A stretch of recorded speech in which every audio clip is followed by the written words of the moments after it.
언제 폭우가 내렸느나 싶게 일부 지역은 폭염특보까지 발효 중인데요. 경북 예천에선 실종자 수색 작업이 한창인 가운데 충북 오송 지하차도 침수 참사 원인과 책임을 규명하기 위한 수사가 본격 시작됐습니다. 네, 수사 전망과 함께 반복되는 재난 참사 원인을 자세히 짚어보겠습니다. 이성규 한국안전전문가협회장, 승재현 한국형사정책연구원 선임연구위원 나오셨습니다. 어서 오십시오. 두 분 어서 오십시오. 안녕하십니까? 네, 안녕하십니까. 현재까지 집계된 인명 피해 규모 사망 44명, 실종 6명입니다. 네. 실종자에 대해서 구조 수색 작업이 더욱 속도를 내고 있는데 아무래도 좀 비가 그치는 2, 3일 동안이 골든타임일 것 같거든요. 그렇습니다. 지금 실종자가 지금 나타나고 있는데 실종자는 보면은 산사태에 의해서 매몰된 경우가 있을 수가 있고요. 또는 이제 빗물의 범람에 의해서 이제 강이나 하천가에 떠밀려 갈 경우가 있거든요. 그래서 이제 산사태 같은 경우는 이제 순차적으로 인력이 먼저 투입하고요. 뭐 다음에 이제 단계적으로 장비도 투입해야 되는 여러 가지 문제가 있습니다만 말씀하신 대로 지금 2, 3일 뒤에 다시 비가 온다 하기 때문에 아주 지금 중요한 여러 가지로 지금 골든타임에 접어들었다라고 그렇게 보고 있습니다. 그런데 이 산사태 발생 지역 좀 중장비 진입이 어려운 지역은 좀 복구에 어려움을 겪고 있는 것 같거든요. 그렇습니다. 굉장히 중요한 내용이거든요. 원래 산사태가 나지 않았어도 길이 좁아가지고 중장비가 들어가기 어려운 길이 있어요. 그러나 또 이번에 산사태로 인해서 길이 유실돼가지고 들어가지 않는 들어갈 수가 없는 이런 경우도 있거든요. 그래서 중장비가 들어가려면 길을 만들면서 들어가야 되거든요. 그러다 보니 시간이 더 오래 걸리는 이런 경우가 있는데 정말 매몰돼서 정말 지금도 살아있는 사람이 있을 수가 있거든요. 그런 사람들 위해서는 정말 한시가 바쁘다 이렇게 생각하고 있습니다. 네.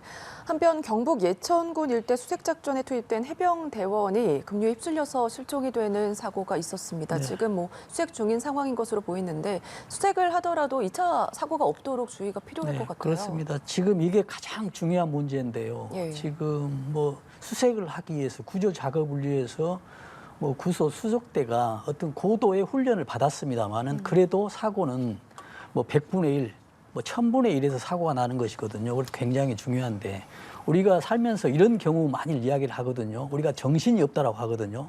정신이 없다라고 했을 때 내가 위험에 처해서 위험을 극복하려고 하는 상황에 정신이 없다라고 하는 경우도 있고 구조를 하러 가다 보니 너무 긴박하게 해서 정신이 없다라고 하거든요. 그랬을 때 우리가 표현을 하면은 정신이 없다라고 하는데 이 당시에는 우리가 가지고 있는 지능 지수의 50%밖에 활용이 안 된다고 합니다.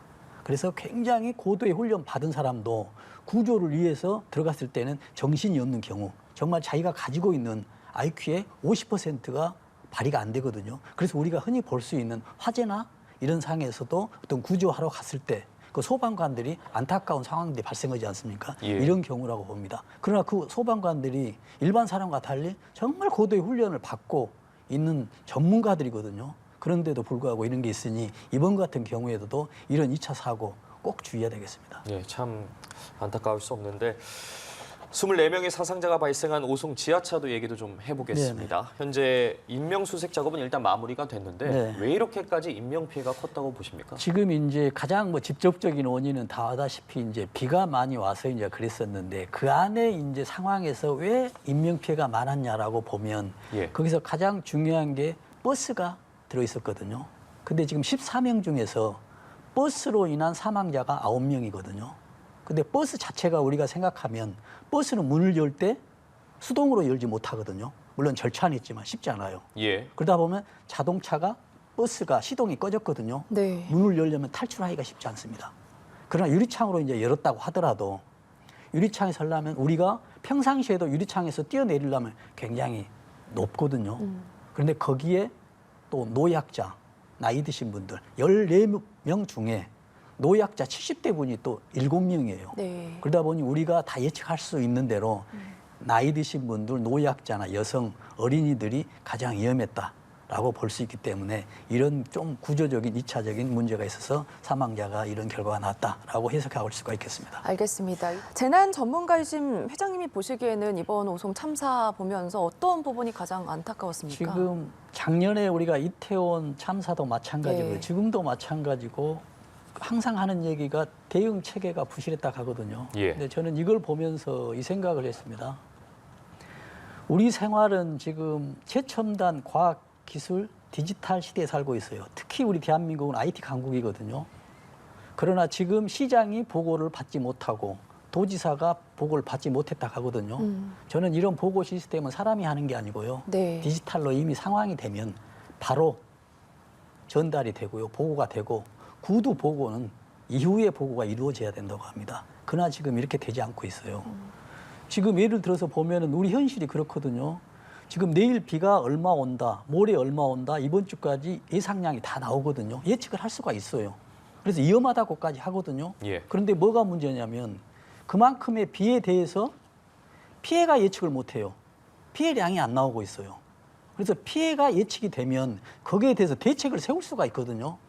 피해가 예측이 되지 않으니 대책을 세울 수가 없다는 얘기입니다. 그래서 피해 예측을 어떻게 하냐는 얘기죠. 우리 인력으로는 쉽지 않아요. 여기에서 이제 과학기술이 접목돼야 된다는 얘기입니다. 요즘에 디지털화 되면 모든 걸 스마트화로 인해서 다 할 수가 있잖아요. 몇 메타가 올 수가 있고 몇 메타가 오게 되면은 피해가 어떻게 되고 예를 들어서 강남에 시간당 100mm가 오게 되면은 어느 지역이 몇 센치, 몇 가구가 지금 침수되고 이미 다 할 수가 있잖아요. 근데 그게 지금 안 되고 있어요. 네. 그래서 이런 지금 안타까운 현실인데 지금 대응 체계도 좋고 어느 부처에서도 좋지만은 지금 근본적으로 어떤 제로 베이스에서 새로 시작하는 과학기술에 접목한 네. 대응 체계 시스템이 구축돼야 된다. 그런 말씀을 꼭 드리겠습니다. 예, 저희도 계속 짚어보고 있지만 아무래도 좀 관리 주체의 혼선도 큰 원인으로 꼽히고 있는데 윤석열 대통령 환경부에 물 관리 제대로 하라고 지시를 했습니다. 네. 그의 환경부가 이제 국가 차원에서 좀 홍수 위험이 큰 지방 하천들을 관리하겠다 네. 추진하고 있거든요. 네, 그렇습니다. 이것도 이제 한 방편이 될 수가 있거든요. 예. 그 전에 있었다가 다시 옮겼었고 또 다시 하는데 이런 누가 일원화가 되는 것도 하나의 어떤 일환이 될 수도 있습니다만은 정말로 우리가 예상할 수 있는 관리 시스템이 중요하거든요. 누가 하든지 간에 예. 관리 시스템이 돼야 됩니다. 그리고 관리하는 사람은 아무나 안전 관리를 하는 게 아니거든요. 그 전에 우리 아날로그 시대에서는 어떤 의지만 가지고 노력하면 됐어요. 그러나 지금 과학기술이 너무 발달돼서 모든 어떤 건물들이 이런 것들이 우리가 2, 3년 전에 비해서 엄청나거든요. 지금 지하 터널이 지금 600m라는 것은 정말 생각하기도 쉽지 않는 이런 구조물들이거든요. 이런 예. 구조물들이 있는데 지금도 안전 관리는 이렇게 하고 있으니 이런 것들이 정말 보완돼야 된다. 그러니까 주체도 문제긴 하지만 어쨌든 체계 자체가 더 보완해야 될 점이라는 그럼요. 말씀이시죠. 누가 하든지 간에 예. 어떤 체계가 명확하게 확립이 돼야만이 명확한 대책이 되고 명확한 안전이 보장된다라는 네. 말씀을 꼭 드립니다. 알겠습니다. 이 얘기도 나오고 있습니다. 궁평이 지하차도가 위험도가 높지 않은 그런 시설로 분류되기 때문에 참사가 발생한 거다. 이런 지적도 나오고 있는데 이 부분에 대해서는 어떻게 좀 그렇습니다. 보세요? 지금 이 위험도 등급제가 지금 부산에서 3년 전에 똑같거든요. 예. 지하차도에서 7대가 침수돼서 3명이 사망했어요. 네. 그래서 지금 위험 등급을 좀 세분화하자 했거든요. 그래서 세분화는 했는데 정말 이 사고 3등급 가장 낮은 등급에서 지금 사고가 난 거예요. 네. 그래서 왜 이렇게 됐냐 보면 이것도 참 문제입니다. 저는 이렇게 하거든요. 안전 대책이나 안전 등급을 있냐 없냐 이게 이제 그 전에는 관건이었어요. 매뉴얼이 있냐 없냐 관건이었거든요. 근데 지금은 매뉴얼이 있냐 없냐 뭐 등급제가 있냐 없냐가 중요한 게 아니라 그 내용의 콘텐츠가 어떻게 구성되어 있냐가 중요하거든요. 등급제만 있으면 뭐하냐는 얘기예요. 제 하던 거로 만들어놨는데 네. 지금 매뉴얼에 50cm 이상이면 차단하도록 돼 있어요. 사람이 달려가서 통계를 하도록 돼 있어요. 뭐 사람이 달려가든 어쨌든 통계를 하도록 돼 있는데 이미 지금 그런 상태가 어떻게 지금 알 수가 있냐는 얘기죠. 예. 그런 부분은 조금 더 어쨌든 저희가 주의 깊게 살펴봐야 될 대목인 것 네. 같은데 두 분께서 보시기에는 어떤 부분이 가장 정비가 돼야 된다. 꼭 이것만은 해야 된다. 어떻게 그렇습니다. 보십니까? 지금 아까 또 질문에서 연장선상인데 왜 낮은 등급을 했냐라고 이렇게 보면 또 이유가 있더라고요. 예. 지금 보면은 그 주변이 전부 논이에요. 예. 그래서 비가 오면은 흡수가 빠릅니다. 그리고 기준이 정말 허술해요. 무슨 거기서 배수 펌프가 있냐 없냐 이런 걸 가지고 따지고 있거든요. 그래서 이걸 가지고 등급을 정했다라는 게 정말 너무 안타까워요. 그래서 안전에 관련 지식이 있는 의해서 좀 접해져야 되고요. 이제 마지막 그 질문하신 내용에 무언가 필요하냐면요. 그 말씀하신 대로 지금 우리가 지금 생활하고 있는 이 시대에 맞게 지금 과학 기술이 결합된 네. 지금 우리가 정부가 지금 이번 정부에서 새로 하고 있는 게 디지털 플랫폼 정부예요. 네. 모든 것을 지금 디지털 플랫폼 하겠다는 얘기잖아요. 거기 하부에 디지털 플랫폼 안전이 꼭 들어가서 우리가 인간이 우리 그 관리자가 예측하지 못한 것도 미리서 예측할 수 있는 이 시스템이 꼭 구축돼서 우리 대한민국이 안전할 수 있기를 진심으로 바랍니다. 예. 이번 폭우 참사 원인과 관련해서 이송규 한국안전전문가협회장, 승재현 한국형사정책연구원 선임연구위원과 이야기 나눠봤습니다. 고맙습니다. 고맙습니다.